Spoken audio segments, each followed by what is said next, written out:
बातमी आहे रणजितसिंह निंबाळकर यांनी केलेल्या वक्तव्यासंदर्भात माझ्या विरोधातील उमेदवारांवर 30 ते 40 गुन्हे दाखल आहेत। खासदार रणजितसिंह नाईक निंबाळकर यांनी हे आरोप केलेत। नाव न घेता धैर्यशील मोहिते पाटील यांच्यावर त्यांनी आरोप केलेत।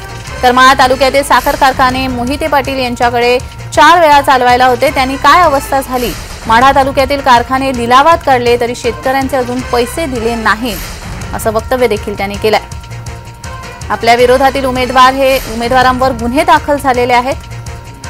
स्वतःचं पाप लपवण्यासाठी ते निवडणुकीमध्ये आले आहेत असं देखील त्यांनी म्हटलंय। धैर्यशील मोहिते पाटील यांचं नाव न घेता माढा लोकसभा मतदारसंघाचे भाजपचे उमेदवार विद्यमान खासदार रणजितसिंह नाईक निंबाळकर यांनी करमाळा तालुक्यातील सावडी येथील सभेमध्ये बोलताना हे नमूद केलंय।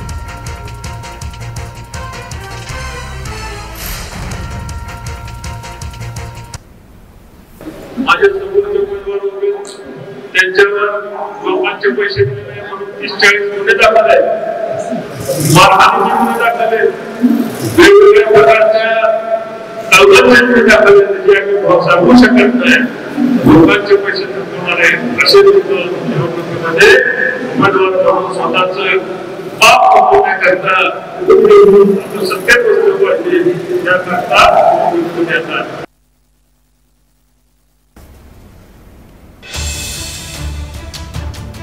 रणजितसिंह नाईक निंबाळकर यांनी धैर्यशील मोहिते पाटील यांच्यावरती आरोप केलेले आहेत।